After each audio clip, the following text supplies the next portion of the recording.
قل لا أسألكم عليه أجرا إلا المودة في القربى صدق الله مولانا العظيم إن الله وملائكته يصلون على النبي يا أيها الذين آمنوا صلوا عليه وسلموا تسليما درود پاک بآواز بلند اللهم صل على سيدنا ومولانا محمد وعلى آله وأصحابه وبارك وسلم صلاة والسلام عليك يا سيدي يا رسول الله وعلى آلك وأصحابك يا سيدي يا حبيب الله اللہ جل وعلا کے عالی دربار میں حمد و ثنا کے، تعریف و توصیف کے بے شمار نذرانے اور درود لامحدود اللہ کے محبوب دانۂ غیوب منزہ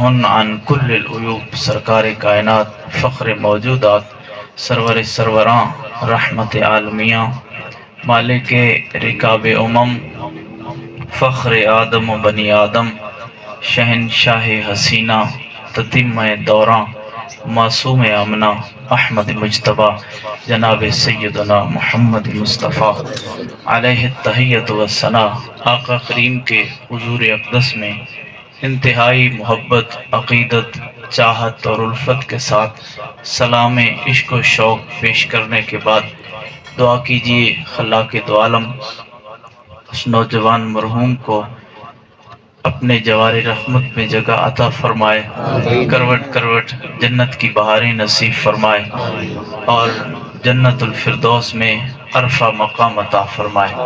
برادران ذی احتشام، آج کا دن 15 رمضان المبارک خاص اہمیت کا دن ہے۔ عالم اسلام میں اس دن کو بڑی عقیدت، بڑی محبت اور بڑے احترام کے ساتھ منایا جاتا ہے۔ الحمدللہ ثم الحمدللہ، ہم نے نبی کائنات صلی اللہ تعالی علیہ وآلہ وسلم کے ذات اقدس و اطہر و طاہر و مطہر کا کلمہ پڑھ کر آقا علیہ الصلوۃ والسلام کی محبت کا دعویٰ کر کے ہم اعتراف کرتے ہیں کہ ہم ہر اس نسبت کا احترام کرتے ہیں جو آقا علیہ الصلوۃ والسلام سے جڑی ہوگی۔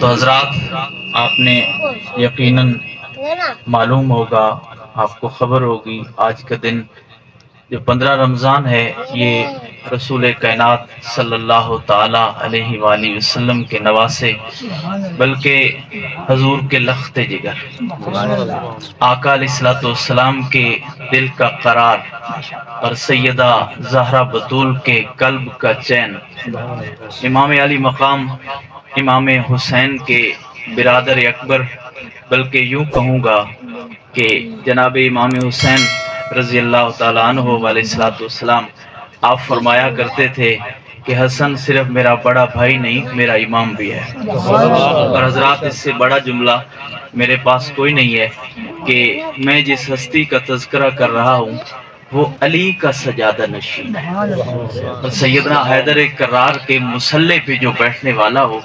اور پھر بہت بڑی بات آپ اپنے دامن میں ڈالیے گا کہ یہ جو سلسلہ فقر اور درویشی ہے، یہ آئمہ اہل بیت کے بعد یہ جو تاج ولایت اور تاج فقر ہے، یہ حضور سیدنا غوث الورا کے سر مقدس پہ سجا ہے۔ اور پھر سیدنا غوث پاک سے لے کر امام مہدی علیہ السلام تک یہ سارا زمانہ جناب سیدنا غوث پاک کا ہے۔ اور جب امام مہدی کا ظہور ہوگا تو اس وقت یہ تاج فقر، تاج ولایت اور یہ جو عزت اور عظمت کا تاج ہے یہ امام مہدی کے سر پہ سجایا جائے۔ اور میں نے یہ اس لیے تمہیدی جملے کہے کہ امام مہدی جو ہوں گے وہ بھی امام حسن کی اولاد سے ہوں گے، اس لیے کہ میں اس سے بڑی میرے پاس اور کوئی حسین دلیل نہیں ہے کہ جس تاج کو امت مصطفیٰ کی رہبری کے لیے اور امت مصطفیٰ کے اندر اتفاق کے لیے کہ کہیں نقصان نہ ہو، امام حسن مجتبیٰ نے جو ہے نا سلطنت اور حکومت صرف رسول کائنات صلی اللہ علیہ وسلم کی امت کو جوڑنے کے لیے آپ دستبردار ہو گئے تھے.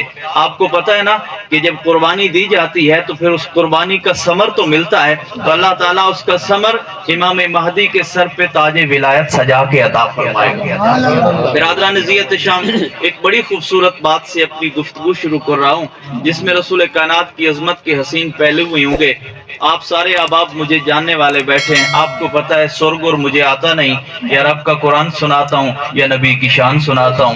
اور حضرات عزیز وقار, میرے رسول کریم کا مبارک زمانہ ہے, حضور کی حیات طیبہ کے آخری ایام ہے. آپ سارے احباب متوجہ ہیں نا, حضور کی مبارک زندگی کے آخری ایام ہیں. ایک شخص نے یمن میں سنا کہ ایک نبی ہے جس نے نبوت کا دعویٰ کیا ہے اور وہ کہتا ہے کہ اللہ ایک ہے. تو بس سنا نا تذکرہ رسول کائنات کا, حضور کے اسوہ حسنہ کا, حضور کے حسن و جمال کا, آقا کے معجزات کا, حضور کے کمالات کا. جب سنا نا تو گرویدہ ہوا, گھر آیا, مشورہ کیا گھر والی سے کہ میں نے سنا ہے کہ عرب میں ایک شخص ہے جس نے دعویٰ کیا ہے نبوت کا اور وہ کہتا ہے کہ اللہ ایک ہے, تو میری خواہش ہے اس کا کلمہ پڑھ لیں. اس نے کہا تو نے جب نام لیا میرا دل بھی ٹھر گیا, یعنی نام آیا نا تو خاتون نے کہا پھر تو اکیلا نہ پڑھ, پھر مجھے بھی ساتھ ملا لے.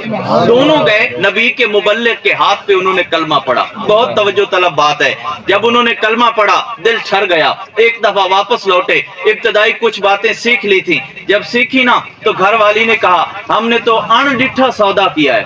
آپ کی توجہ ہے نا آپ, ہم نے بن دیکھے ان ڈٹھا سودا کیا ہے. میں تمہیں ایک مشورہ دیتی ہوں, جانا اس سونے کو دیکھا جس کا سودا کیا ہے, کیا وہ ایسے ہی ہے یا بس باتیں ہی ہیں. اور اس نے سفر کی تیاری کی. پرانا زمانہ تھا, اونٹنی کے اوپر کجاوا کسا اور چلنے لگا. چلتے چلتے آیا مدینے میں, حضور مسجد نبوی میں تھے. بہت توجہ طلب حضرات ذی وقار, میرے حضور مسجد نبوی میں تھے. چشم تصور میں ذرا دیکھیے گا, اور یہ میں بات ختم کروں گا امام حسن مجتبی کی ذات پہ. مسجد نبوی کا دروازہ ہے, گئے نا ایک شخص کا بازو پکڑا اور بازو پکڑ کے کہا کہ بتاؤ تم میں سے نبی کون ہے. وہ شخص, اس نے بھانپا پورا, اس کا سراپا دیکھا اور وہ اس نتیجے پہ پہنچا کہ بندہ قریب کا نہیں لگتا, بندہ کوئی مسافر ہے اور دور سے آیا ہے. اس نے کہا اگر تیرا بازو پکڑ کے حضور کی بارگاہ میں پہنچا دوں پھر مزہ نہیں آئے گا, میں تمہیں نشانیاں بتاتا ہوں, جا کے سرچ تم خود کر لینا. میں صرف تمہیں نشانیاں بتاتا ہوں اور جا کے دیکھنا تم نے خود دی ہے. اس نے کہا بتاؤ. بہت خوبصورت بات ہے, اور صحابی رسول جنہوں نے اپنی آنکھوں میں چہرہ والضحیٰ کے جمال کو سمایا ہوا تھا اور زیارت رسول سے جو ہمہ وقت مشرف ہوتے تھے, انہوں نے کہا میرے پاس اس سے بڑی نشانی کوئی نہیں, سارے چہروں پہ دیکھنا, جس چہرے میں چاند بھی جھومتا ہوا نظر آئے وہ محمد مصطفیٰ کا چہرہ ہوتا. تو اس نے کہا بڑی سونی تو نے دلیل دی ہے, بڑا خوبصورت تیرا اشارہ تھا. چلا مسجد نبی میں, دیکھا ایک چہرے کو, کہا نہیں, دوسرا چہرہ نہیں, تیسرا چہرہ نہیں. جب نظر ٹھہری نا چہرے والدعا کے اوپر اور زلف واللیل کو جب تکا نا, اس نے کہا خدا کی قسم جس کا کلمہ میں نے پڑھا ہے یہ یہی سونا رسول ہے, یہی محمد مصطفیٰ ہے. آیا قدموں میں بیٹھا اور سوچ میں پڑ گیا, آپس میں اپنے آپ سے باتیں کرنے لگا. کہا کہ اے مجھے بھیجنے والی میری بیوی, جیسے تیرا خیال تھا نا جب دیکھا ہے تو اس سے بھی سونا نکلا ہے, اس سے بھی پیارا لگا ہے. حضرات ذی وقار گھٹنوں پہ بیٹھے, قدموں پہ ہاتھ رکھا, دربار رسالت میں آقا کے دربار قدس اور حضور کی خدمت سراپا عظمت میں عرض کرنے لگا آقا بہت دور سے آیا ہوں اور بڑا پینڈا کیا ہے اور کلمہ آقا آپ کا پڑھا ہے. تھوڑا سا میرا تعارف یہ ہے, 80 قبیلہ وہ میرے متات ہے, 80 قبیلہ میرے متات ہے, ایک چک کا نمبردار ہوں, وڈیرا ہوں, اور آج سودا کرنے آیا ہوں. کلمہ آپ کا پڑھا ہے, بن دیکھے پڑھا ہے, لیکن دیکھ کر چس آ گئی, لطف آ گیا ہے کہ کلمہ جس کا پڑھا ہے نا دل ٹھر گیا ہے. حضرات ذی وقار, حضور نے فرمایا کیا چاہتے ہو, بہت توجہ, کیا چاہتے ہو. حضور کلمہ تو پڑھا ہے, واپس جاؤں گا, تبلیغ کروں گا, آپ کے کلمے کا ڈنکا بجاؤں گا اور آپ کے دین کا مقدس علم گھر گھر پہ لہراؤں گا. اگر 80 قبیلے کو مسلمان کر لوں کیا دو گے؟ آپ جاگ نہیں رہے میرا خیال۔ 80 قبیلہ، اس میں سینکڑوں نہیں ہزاروں لوگ، اگر 80 قبیلے کو میں مسلمان کر لوں، حضور دو گے کیا؟ میرے آقا کریم نے فرمایا جنت۔ کیا؟ جنت۔ ہم نماز، روزہ، حج، زکوٰۃ، عبادات، ریاضات، زہد، تقوی، ورع، تہجد، اشراق، چاش، توابین، یہ سب کچھ کس لیے کرتے ہیں؟ جنت مل جائے، جنت مل جائے، جنت والا راضی ہو جائے، اسی لیے کرتے ہیں۔ اور اس نے ایک بات میں، ایک سوال میں ہی جنت خرید لی۔ پھر بھی لوگ کہتے ہیں نبی کو اللہ نے اختیار کوئی نہیں عطا فرمایا۔ میرے نبی علیہ الصلوۃ والسلام نے فرمایا جنت، لیکن میں قربان جو اس کے عقیدے کے اوپر۔ پتہ اس نے آگے سے کیا کہا؟ اس نے جواب دیا حضور چاس نہیں آئی، لطف نہیں آیا حضور۔ سرکار نے فرمایا تمہیں جنت الاٹ کر رہا ہوں اور پھر کہتے ہو لطف نہیں آیا۔ عرض کرنے لگا سونا جنت اس وقت مل گئی تھی جب محمد رسول اللہ کا اقرار کیا تھا، جب اللہ کو واحد مانا تھا، تیرا کلمہ پڑھا تھا، تیری رسالت کا اقرار کیا تھا، جنت تو مل گئی تھی۔ حضور یہاں سودا کرنا ہے، یہاں کیا دیں گے؟ حضور نے فرمایا کیا مانگتا ہے؟ حضور کچھ عطا کریں جو آپ کی زبان مقدس سے نکلے۔ جنت تو مل گئی، کلمہ پڑھ لیا، تمہیں مان لیا، تیرا چہرہ دیکھ لیا، کیونکہ اس کا عقیدہ تھا نا کہ نبی کا چہرہ جو تک لیتا ہے نا پھر روئے زمین پہ اس جیسا کوئی دوسرا ہوتا نہیں، کیونکہ کائنات کے ولی مل جائیں نبی کا چہرہ تکنے والے کے برابر نہیں ہو سکتے۔ حضرات ذی وقار اس نے کہا حضور کچھ اور۔ کریم آقا نے فرمایا اچھا اگر 80 قبیلے کو مسلمان کرو گے نا، واپس لوٹو گے تو تمہیں 80 اونٹنیاں دوں گا۔ 80 اونٹنیاں، کالا ان کا چہرہ، منہ کالا ہوگا، سفید پیٹ ہوگا اور پیچھے سے وہ سرخ رنگ کی، یہ قیمتی ترین اونٹنی، یہ اس کی علامات ہیں۔ اور آج کل ایک اونٹ کم از کم 5-7 لاکھ میں ملتا ہے۔ کوئی ہے اتنا سخی اس جہان میں کوئی دکھائے جو نبی کے ساتھ اپنی برابری کا دعویٰ کرتے ہیں؟ حضرات سنیے، 80 اونٹنیاں بیٹھے بیٹھے فرمایا تو آنا نا، بڑا سیانہ تھا، اس نے کہا حضور بڑا سفر ہے، واپس جاؤں گا، میں آؤں گا تو ہو سکتا ہے میں مر جاؤں، ہو سکتا ہے جہاں سے آپ تشریف لائے ہیں وہاں واپس چلے جائیں، تو کیا بنے گا؟ کریم آقا کا جواب سنیے اور حضور کی سخاوت پہ جھومیے۔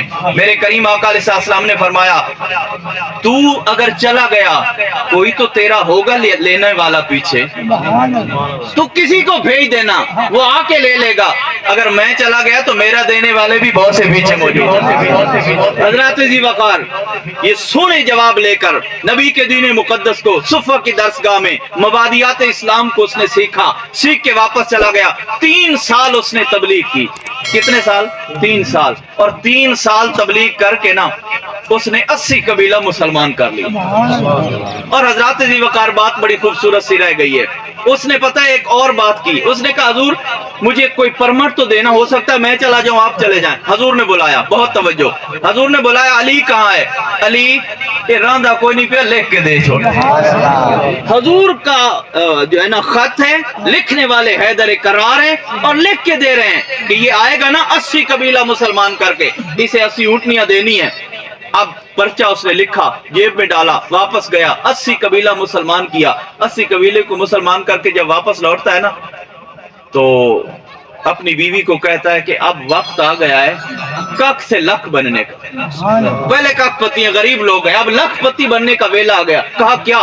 پرچہ نکالا، یہ انہوں نے فرمایا تھا، یہ سونے کے پاس گئے تھے نا، انہوں نے فرمایا تھا آ جانا تمہیں سب کچھ مل جائے گا، اب وہ اجرت مزدوری لینے کا وقت ہے، مجھے اجازت لی۔ اسی اونٹنی پہ آقا کے دربار قدس میں، بہت شارٹ کر رہا ہوں، وقت چکے، وقت کے دامن میں گنجائش نہیں ہے۔ حضرات آئے نا مسجد نبوی کے سین میں، اسی طرح ہوش اونٹنی بٹھائی، اونٹنی بیٹھ گئی، نیچے اترے حضور کی خدمت میں مسجد نبوی میں کہ جاؤں گا، وہ نور بھرا ماحول ہوگا، حضور کی خدمت ہوگی۔ جب مسجد نبوی میں گئے تو رش تو بہت تھا لیکن وہ چہرہ دکھائی نہیں دے رہا، وہ نہیں دکھائی دے رہے تھے۔ کہا میں آیا تھا کچھ لینے کے لیے، پرچی نکالی دکھائی تو کسی نے پکڑا، کندھے پہ ہاتھ رکھا۔ وہ پتا کون سا بابا تھا جس نے کندھے پہ ہاتھ رکھا تھا؟ وہ 300 سال اس کی عمر، 300 سال سے بھی زیادہ، سلیمان اس کا نام ہے۔ اس نے کہا میں نے تمہیں سنجان لیا ہے، بہت توجہ، میں نے تمہیں پہچان لیا ہے، تو جب آیا تھا مجھے اس وقت کا پتہ ہے، میں تمہیں دکھاؤں کہ کس نے نبی کا یہ قرضہ دینا ہے. آپ نے جاگے نہیں ہیں, آپ کی میرا خیال ہے توجہ پھر پلیٹوں کی طرف ہو گئی ہے, لیکن افطاری کا ٹائم ابھی تھوڑا سا رہتا ہے. حضرات ذی وقار جب انہوں نے پکڑا نا, کندھے پہ ہاتھ رکھا, کہا کون ہو تم؟ دیکھا بزرگ آدمی ہے, انہوں نے کہا تمہیں لے چلتا ہوں. جب گئے نا دروازہ رسالت پہ, سیدہ طیبہ طاہرہ عابدہ زاہدہ راقیہ ساجدہ رادیہ مردیہ. میرا تعلق اس جماعت سے ہے کہ ہمیں بے وضو نام لینے کی بھی اجازت نہیں. نبی کی آل بیت کا نام آئے تو ہم باوضو ہو کے لیتے ہیں, سر ڈھانپ کے لیتے ہیں, احترام سے لیتے ہیں, طہارتوں, بلکہ ہم قلب کو دلوں کو بھی پہلے باوضو کرتے ہیں, تب نبی کے گھر والوں کا نام لیا کرتے ہیں. حضرات ذی وقار دروازے زہرا کے اوپر آئے اور کھڑے ہو کر آیت تلاوت کی, انما یرید اللہ لیذھب عنکم الرجس اہل البیت ویطہرکم تطہیرا. دروازہ کھلا, جناب حیدر کرار سلیمان فارسی آگے بڑھے اور پاؤں پہ ہاتھ رکھا. حضور ایک عرض ہے, اتقوا بفراست المومن فإنہ ینظر بنور اللہ عز وجل. مومن کی فراست سے ڈرا کرو, یہ عام نور سے نہیں, عام آنکھ سے نہیں, یہ دل کے نور سے دیکھا کرتا ہے. اگر بندہ مومن دل کے نور سے دیکھتا ہے تو امیر المومنین کا فراست کا عالم کیا ہوگا. بھانپ لیا آنے والا کون ہے, کہا مجھے سمجھ آ گئی کون آیا ہے, اسے لے آؤ, رات رہاؤ, صبح اس کا قرض لوٹائیں گے. پرچی دکھائی. اور حضرات بہت بات کو سمیٹ کر آخری بات کو ٹچ کر رہا ہوں. صبح ہوئی نا, ناشتہ واشتہ کروا کے آپ نے اپنے بیٹے حسن کو ساتھ لیا. میری بات اسی بات پہ ختم ہونا تھی. امام حسن مجتبیٰ, رسول کائنات کی آنکھوں کا چین, زہرا کے دل کا قرار, نبی کے ویر, نبی کے اخی, مولا کائنات علی المرتضیٰ کا سجادہ نشین جناب امام حسن پاک. عمر اس وقت تقریباً 8 سے 9 سال کے درمیان ہے. اسے پکڑا اور پکڑ کے کہا آج قرضہ دینا ہے, آؤ نا حسن ذرا مل کے جا کے قرضہ دیتے ہیں, تیرے نانے کا قرضہ چکانا ہے. چلے. انہوں نے کہا رات دیکھا تھا جناب حیدر کرار ایک گھٹنے کے اوپر جو کی روٹی, دوسرے ہاتھ میں آب زمزم شریف ہے, پی رہے تھے. حیران تھے کہ یہ 80 اونٹنیاں دیں گے. صبح ہوئی, جب لے کے چلے نا تو آگے ریت ہے, ٹبے ہیں, سارا کچھ. انہوں نے کہا شاید کوئی الگ بھانا بنایا ہوگا, وہاں سے نکال کے دیں گے, لیکن وہاں تو ریت ہی ریت تھی. وہاں پہنچ کے آپ نے فرمایا جناب حیدر کرار نے کہ اے آنے والے, اے ابو سمسام, بتا اب یہ قرضہ میں چکاؤں یا محمد کا نواسہ چکائے گا؟ انہوں نے کہا یہ لڑکا, کہا ہاں اسی کے ساتھ چلو. امام حسن مجتبیٰ, نبی علیہ الصلوۃ والسلام کے دل کا قرار, رسول کائنات صلی اللہ علیہ وسلم کی آنکھوں کی ٹھنڈک اور چین, اور جن کی رگوں میں زہرا بطول کے دودھ کی تاثیر ہے, وہ لے کے چلے ایک جو ہے نا ریت کے ٹیلے کے اوپر. اور ریت کے ٹیلے کے اوپر ادھر ادھر دیکھا, کوئی بھانا نہیں, کچھ بھی نہیں تھا. کہا کیا لینا ہے؟ 80 اونٹنیاں. جی حضور 80 اونٹنیاں. فرمایا پھر آنکھیں بند کر. آنکھیں بند کی تو آپ نے جو عصا لے کے آئے تھے وہ مارا نا. یہ عصا تو وہ ہے جو موسیٰ کے عصا کا بھی مقابلہ کرتا ہے. مارا ریت کے ٹیلے کے اوپر, وہاں سے ایک رسی نکلی, ہاتھ میں تھمائی. فرمایا ہوں ٹور چل پیچھے اونٹنیاں دا آمنا ویکھے. اب وہ چلا, آگے چل رہا ہے. پیچھے پہلے تو ہلکی تھی رسی, لیکن آگے چلا تو رسی بھاری ہوئی, لیکن آواز آئی ٹن ٹن. سنا ایک ٹن ٹن, ایک اونٹنی ہو گئی, پھر دوسری, پھر تیسری, پھر چوتھی. چلتے چلتے چلتے چلتے 80 اونٹنیاں پوری ہو گئی.